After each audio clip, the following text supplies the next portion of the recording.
And it looks like we are going to be getting ourselves onto the Rift as Z2's teams take to the World Championship stage for the first time here in Paris. EDG over on the left, your blue side for this game, and the Bangkok Titans, a wildcard team, over on the red side. All right, let's see how quickly they get out to start and capture these spires for Clear Love. A little mini game added on as Skarner got into the game.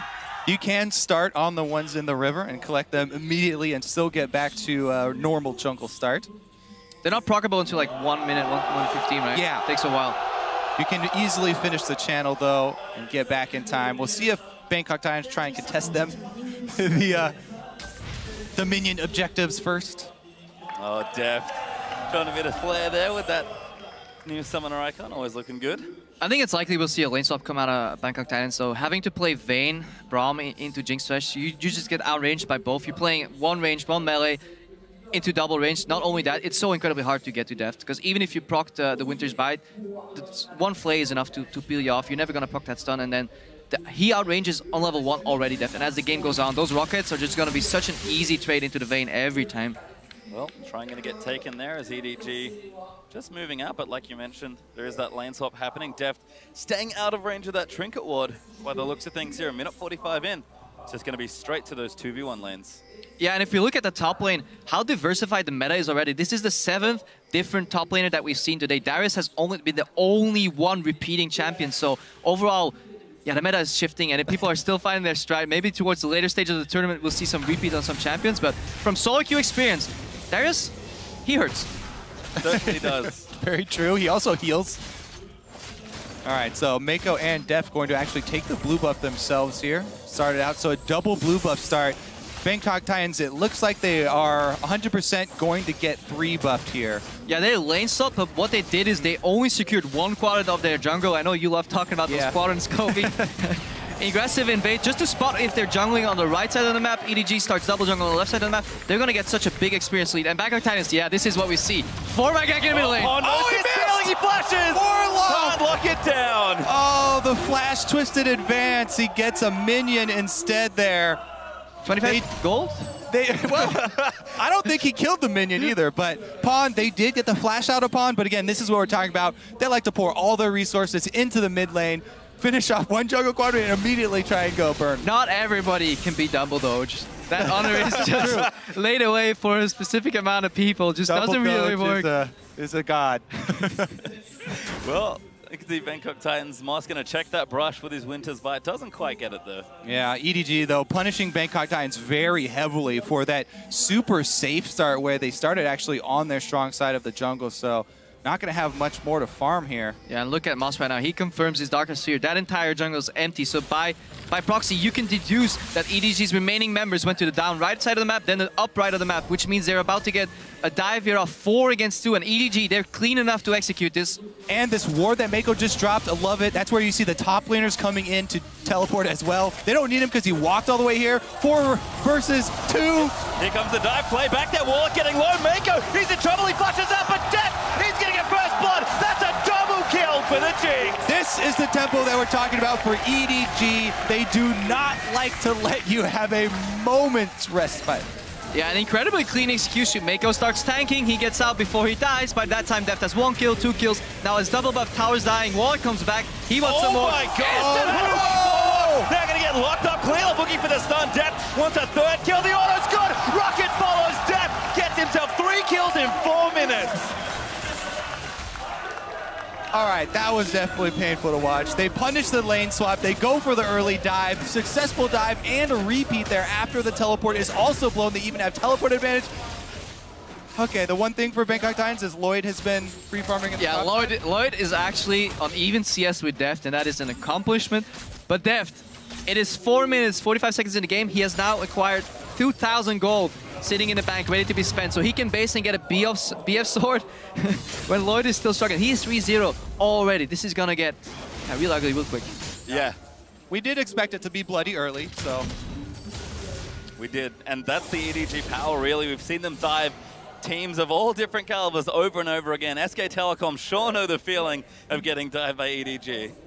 Yeah, Boots here picked up. In addition to that BF sword, Def says, okay, I'm done in the bot lane. I'm just going to go top lane, you know, fight Lloyd, because he hasn't really seen too many EDG members overall. Amazing J ahead of Warlock in, yeah, not in farm, but 2 levels up, I think, in XP overall. So EDG, yeah, completely in control already. And teams should take note. Yes, this is, you know, a massive lead for EDG, and they're huge favorites to win this. However, EDG being able to finish out when they get leads this big is something that you need to pay attention to. Immediate pickup on pink wards here, immediately looking for deep vision. They're trying to cut off any sort of resources from Bangkok Titans. Def can now aggressively trade with that red buff and those rockets, and immediately, as you said, you know, how do you snowball an advantage? You pair your jungler with your support. You aggressively move and you find the enemy jungler. Once he's out, you can't even gank anymore because you know exactly where he is. And Pawn, even though he got ganked early, he had to blow his flash, he's now completely controlling the pace in the mid lane against G4. So Bangkok Titans, they're crumbling left, right, and center already. And he's just hit 6 there as well, so ultimate going to be available for the next bit of EDG aggression. Mako is going to move his way towards the mid, but does go for the recalls. Amazing J, happily 1v1 in the bottom side as Deft is mowing through this turret. It's going to be very scary here. Deft can easily get resets in these team fights, even on the front line.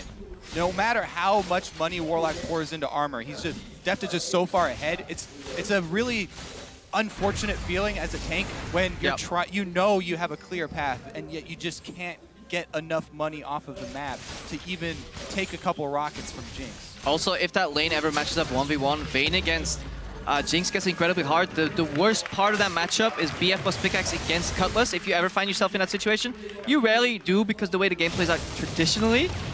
But after a 3-0 Jinx start, there's no trading you can do. Jinx completely outrages you. Mako comes in, Lantern. Again, ulti up from Pawn as well. G4, good dodge there, but the exhaust is out from Pawn. Cleared up, follows in, looks for the stun. Ulti up from G4 is going to try and save his life, but a Chomper's going to give death. He's kill number 4. And look how quickly they go to the mid turret here. This one will be knocked down pretty much effortlessly. Nobody from Bangkok Titans can come up to rotate and try and defend with Rek'Sai here, so she'll probably be on her own, and that's going to be another outer turret for EDG fairly shortly here. Actually, they're not even trying to pressure it unless they leave Deft there.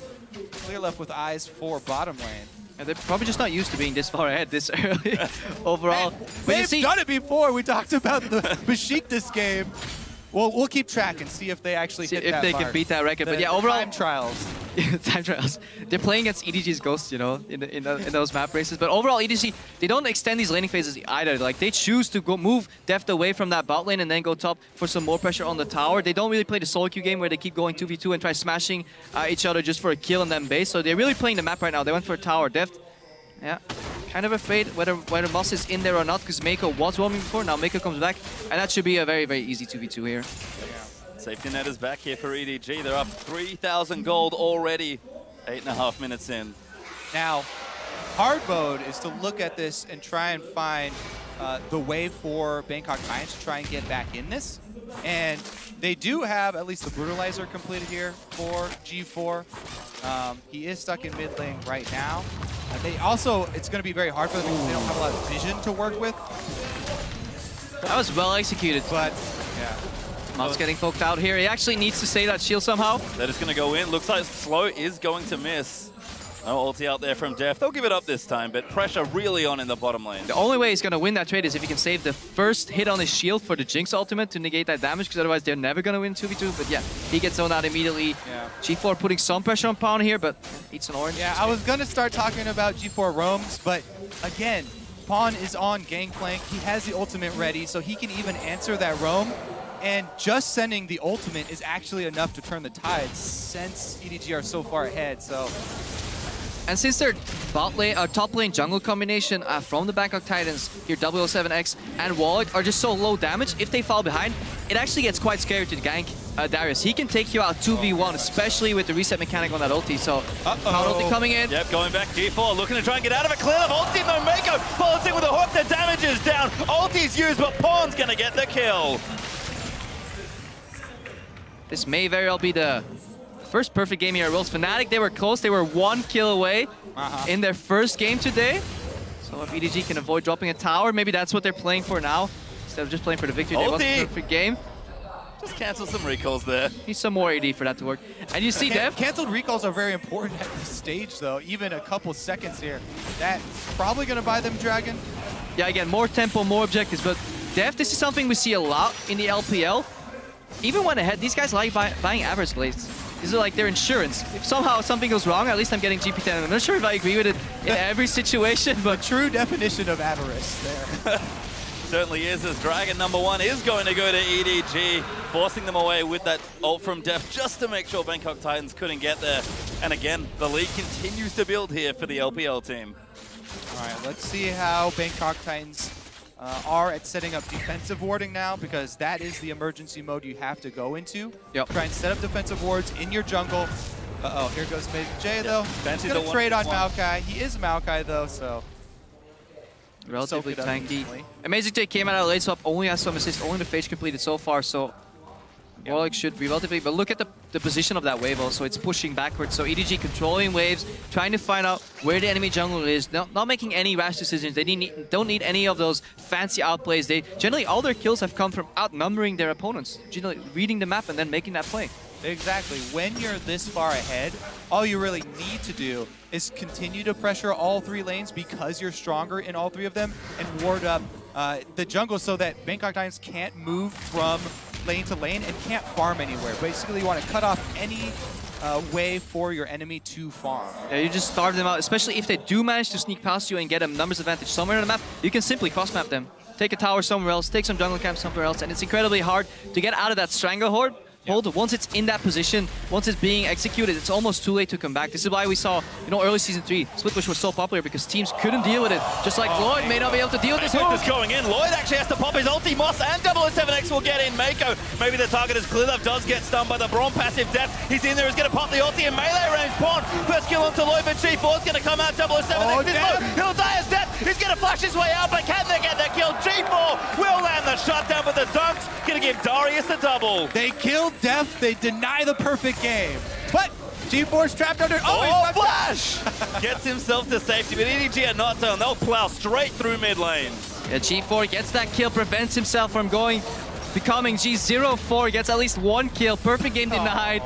But 8,000 lead on the board already. To match that gold lead that they had in earlier Wildcard Teams matches, they need to get roughly 9,000 gold in the next 5-6 minutes, so it's going to be hard to break that record. The time trial is on, is what Crippo is saying, as EDG will back off. Going to spend some more of that money. You can see their items are massive already. Def close to the Infinity Edge. Side turns completed for both support and jungle, as we have a replay. All right, so Mako drops the ward, has sight, lands the hook and play combo. And here comes the entire party. What a good Gangplank ultimate as well, cutting off the retreat there. Yeah, look at Def, though, right into the middle of the fight. Because it forces Lloyd forward. Def knows if he gets a reset and some damage, they're going to win this fight regardless. He doesn't have to survive this fight for it to be a big win for EDG. And look at the damage that are still alive. Even if Def falls, we still have a Darius, with the ulti. We have Pawn on the Gangplank that can even win 1v2s later on with those barrels. So there's so much depth coming out. Yeah, at that point, they're just looking for more people to commit to the fight. Yeah. And Black Cleaver done for Darius. Trinity Force done there, so that damage certainly online now for Edward Gaming. And that's the way you really play that Darius. Early armor penetration from the Black Cleaver, and then you just go tanky. You get Deadman's Blade, and you basically become unkillable in addition to having very high base damage on your abilities and armor shred on top of that. It becomes, such a hard task to deal with. You just have to kite him. That's all you can do. All you can try. And the armor shred is even just like icing on the cake for Darius. Like, Black Cleaver is the one-stop shop to best item that you can rush for him. The movement speed for all the bleed damage that keeps ticking, and it has health, it has cooldown reduction. If you buy one now. If there were more versions of it, yeah. Is there a sale? Like, give me one. Well, tower does fall in the bottom side as EDG knocked down 5 of Bangkok Titans turrets. 8-1 up in kills, continuing to spiral ahead in gold. Almost 10k ahead as 007X is found Amazing J, but Amazing J will stand and fight. Pawn's going to help him out. The ulti's good. Looking for the dunk. Apprehend. Does find and he gets the kill. 1v2. And this is exactly what we feared. Hang on. Moss is getting caught again. Hooked up there by Skarner. Pawn's going to ride in, and that's another killer's death. Barely misses the secure. And this is exactly what we feared in Champs. Like, yes, they have a lot of tanks against a one-dimensional team composition, but they can run out of damage if they fall behind, and they were so prone to falling behind, especially after that missed 4-man gank in the mid lane on Pawn. Yeah, you can know that the smart decision is to just buy armor, and you can know your path all you want, but if you don't have any money to spend on armor, then it doesn't matter. He's only got Ninja Tabby. That is literally all he has. He wishes he had a Frozen Heart, and this is the danger. Ganking a Darius 1v2 is already tricky. Having Pawn's global ulti come out on top of that is just, yeah, that's adding insult to injury overall. And Bangkok Titan is in an incredibly tough position right now, over 10,000 gold behind, and it's only 15 minutes in. But it was to be expected. They're going out against a powerhouse coming out of LPL region. You know, many people would have rated them the best team in China if it wasn't for LGD's rise at the end and EDG's minor slump, or decent slump at the end of the season. And EDG on track for fastest game ever. I believe their record is 20 minutes and 14 seconds against Royal Never Give Up in the LPL. So those time trials we talked about could also be here as Clearlove's going to face check Moss. Deft firing away with his IE now, and Moss has to pop the shield up and run away. Yeah, bold move to venture out into the jungle here, and it looks like they do get snared. No follow though, just going to do some extra poke damage there with the rockets. Dragon up in 15 seconds. Deft has a red elixir. EDG very ready to fight for this dragon. And that average blade on Deft already paid out 230 gold. Just getting those small increments. He really needed it, Crep. Yeah, I really need it. I think that is what separates the good from the best AD characters. I actually dislike it. I think when you're this far ahead, second item Panther Dance is still better. But who am I to disagree with them? Well, EDG are going to start up this dragon, and it looks like Bangkok Titans are just going to try and collect some farm.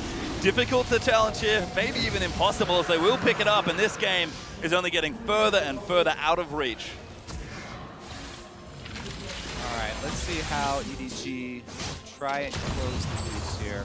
Again, they've just constantly been keeping up the deep vision. Now they're going to try and keep... Uh-oh. Nice little Pawn does get caught, though. Yeah, G4 coming in. The exhaust is down. He's going to ride the Lantern out to safety. Ulti will proc, but it's not enough damage. And that GP ult almost kills him. What depth? Going to snipe him off with the rocket. Lloyd pumps a heal the run, but Clearlove, he wants blood. And he's going to now look for 007X. Clearlove will ult anyone that he can take. He doesn't care if it's the front line. If he grabs you... Oh, Mako! Moves them back into the box as Clearlove collects it. And this would be the perfect time to test out those new emotes. Overall, especially when Pawn escaped there on the Lantern riding away. I really do love the team spamming emotes. I'm actually waiting for one of the really trolly players to take the emote of the opposing team. That's the next level emote strategy. You can even use them when you're dead, I believe. So that's, even from the grave, you can contribute to a pleasant viewing experience. Well, that's great for you, Crevo. That's how I found out. You know, I do die a lot. 18 minutes, first inhibitor goes down. EDG, yeah, 13,000 gold now. I hate to break it to you, but I have been informed that the refs are not allowing them to take the other team's emote. So we'll keep it clean. You can only use your pride in your own team. Well, they've shown a lot here, have EDG. As the minute hit does go down, Bangkok Titans going to struggle to keep Edward Gaming out of their base at this point. Just so many items. Giant's Belt for Amazing J. More tanky items out for Clearlove. A Brutalizer for Pawn. The static shift completed for Deft. And it's just a couple Blade of the Ruined Kings on the other side. Yeah, and we touched about how one-dimensional the damage coming out of EDG was, but if you look over, Vayne and Zed, the only two carries, the only two threats on Bangkok Titans are also just, you know, either 80 damage and a hit of 2 damage. That is if Vayne actually gets 3 attacks off, which is getting increasingly more difficult as these fights progress. So right now, even those bruisers stacking armor, they become so difficult to kill. Yeah, and you already touched on the armor shred from Darius. Gangplank has his own built-in armor shred as well, so. Jinx doesn't care because she has like a full item up on anybody else in the game. Just play, he'll land the hook though. Clearlove gonna follow in. Pawn's ulti sets it up as Deft snipes it with a zap. High accuracy this game from Mako on the death sentences so far. Even the flash ones. Yeah, and if you, Mako fantastic Thresh overall, really in his element right here. But if you look at EDG, the amount of assists that most of these members have, that indicates that they've been playing a very team-oriented game where initially they just want to outnumber people. They haven't been beating anybody 2v2, 1v1 straight up because they don't have to. Crowd is a big Mako fan here, chanting his name, always fun to be. Well deserved. A high kill participation on most members here. Finally, Clearlove finds G4. Trouble now as Deft just kills him before the ulti can even pop. EDG now going to funnel into that base, look for more kills, but they'll be more than happy to take another inhibitor. All right, inhibitor number 2 down. They're going to go for Nexus turrets next. And Deft is just looking to end the game. We talked about it, 20 minutes 14, I believe, so they might be on the clock here to try and race it. Don't know if they can do it, but the Bangkok Titans, They're going to try and keep it in. The ulti's out. Good block there from Moss. And you can see the pings on Baron. EDG, they do love themselves an early Baron. Yeah, look at those pink wards. 5 pink wards, 1 in each corner. It's like pentagram. Yeah, complete vision control. And yes, okay, EDG is super far ahead, so, you know, so those pink wards aren't as impressive. But if you're going to follow EDG throughout the entire tournament, hang on, surrender. Yeah, and that's the surrender for Bangkok Titans. The Baron could not be completed as EDG in style take their first game here in Paris. Yep, well deserved. Mako with some big plays from the very beginning of the game, actually, outplaying a lot of the lane swap and continuing into the jungle, keeping up the pressure that we were looking for. Yeah, I just love the level 1 strategy here. It almost had no downfall, even if they found, you know, if Mako and Def found the opposing top lane jungle duo jungling, then it could still be an even game from then onwards. But if it works out the way they did, Bangkok Titans, they wanted the lane swap so badly that they forgot to think about jungle quadrants at all. They just started on one side of the map. They got completely 3-buffed, 3-quadrant jungled almost. So that was so hard to come back from. And the Bangkok Titans, they knew what they were up against. That's why they kind of went for this super risky, everybody go mid, we're going to try and flash Twisted Advance to make something happen. And it hit him in it. Stumbled. Yeah. Well, the 4-man gank in mid lane is a very common occurrence in the LPL as well. Pawn more than prepared as he dodges that, and EDG vault ahead to a very quick win here in Paris. You can see the crowd applauding, cheering for the team as they'll take one of their first battles here of the tournament. And just a smart, calculated approach to the game. Outnumber your opponents, clean dives. That dive, that was textbook. Mako taking the aggro, everybody getting a kill, nobody dying in the process. The first death was only deft after Lloyd was zoned into the fight, and at that point, if he dies, if he gets 2 kills, that fight is 100% guaranteed to EDG. The game is guaranteed. It doesn't matter that you give up your life there. So overall, just clean textbook play, very high kill participation across the board, so working as a team. And if there's one way to describe EDG, I think it has to be efficient. Very clean dives, very strong strategy, just always know where to go and what to do. And to touch on that pink ward point that we were talking about earlier, how the vision spread out, they're actually masters of using Fog of War to their advantage to bait. Sadly enough, it wasn't needed this game. They really need to bait because they had their pick of the litter. Mako could choose any target, hook it in, clear off. It's going to be a long group stage. There'll be more. Yeah, I really hope to see that. If you ever see EDG fall behind, pink ward in the brush, Skarner, flash over ulti, that's something they did against IG. So that is hopefully a play we'll see again from EDG. And I think, again, really just showing same form that they did from regionals. Very similar picks. Clear love back on the Skarner. Amazing J, the new player, if you will, but of course, just on the Darius. Yep. All right. So good lane, good tower dive by them, and they were able to clean it up. Very clean there. But let's check out how Group C stands after one game here for each team. We'll have a check-in with the standings. It is the favorites, as expected, 1-0 up apiece. SK Telecom and EDG hold 1 win here in Group C. And that's what we expected. I mean, everybody coming into the day expected H2K to lose to SKT and obviously the Bangkok Titans to drop a game here against EDG. Interesting game. H2K against SKT though, overall a little slightly closer than people expected, but still a very large disparity overall between the two teams. Yeah, there have been some exciting games so far, especially the champion select. We're going to continue to monitor the day 1 champion select. Like, how many new top laners can they find? They've only had 1 replica. Only Darius has been picked twice. For the rest of the games, every game a single new top laner. So eventually, they got to run out. And he's already found himself on the ban list as well. Yeah. So Darius is definitely extremely high priority. I don't know how much Amazing J you guys have watched, but I can promise you there's probably a couple more top laners if you guys want to get excited. I'm actually still waiting for the Olaf, to make his rotation, actually, because he's definitely something that Amazing J has played before as well, and something that people kind of forget about when there's so many new toys on the block for the top lane. They're like, oh, all these juggernauts. Olaf was like the original juggernaut of the top lane. He still has good matchups. Yeah, he played it in the matchup against IG actually to get that final victory, or one of the final victories to get here as a second seed to World. So he definitely can play that champions. Overall for the tournament, I think we've seen almost all top laners against Olaf. We've even seen Gnar, which I don't think is that high on the priority list anymore. But I just want to see more Fiora. We saw it once only, and I think the champion is incredibly strong, especially when you have really, really good riposte mechanics. You can dodge so much damage. You can dodge a lot here, but we do have Shock standing by with EDG's jungler Clearlove to get an insider's perspective on that game. Yes, thank you very much, guys. Indeed, joined here by EDG's Clearlove after that victory, and Wenson helping here out with the translation. Congratulations, first up, in your very first game here at World. Thank you. Thank you. Anyway, it was an underdog match for the Bangkok Titans going in, yet you guys were very convincing. Something I would like to talk about is the Skarner pick. We saw it earlier in the day from the side of IG. Didn't work out. How have you played him, and how do you make him work? 你们这次有一个就是非常完美的胜利，然后他注意到了你的 Skarner 用的非常好，想问一下你对 Skarner 这英雄有什么心得？这英雄的话，就是前6级就很法力，如果到6级后2打2、3打3打团都很厉害，所以说这是我选择他的原因。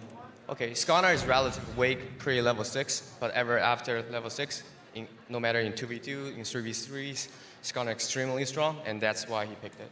Okay, it worked out really well also in synergy with that Darius top lane, and that was on Amazing J. How has it been for the team adjusting to playing with Amazing J? And more precisely, your synergy with him, how has that been going?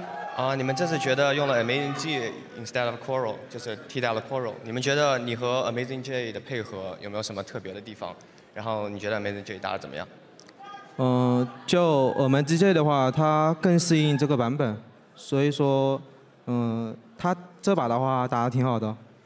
They think they have the new patch, and Amazing J might be better in this patch, and he played really well this game, so he's happy for that. A fantastic Darius, that is true. Last time I talked to you, Clearlove, was after the mid-season invitational where you guys won over SKT. Then you told me we're going to learn from this and become even better. Do you think you have come good enough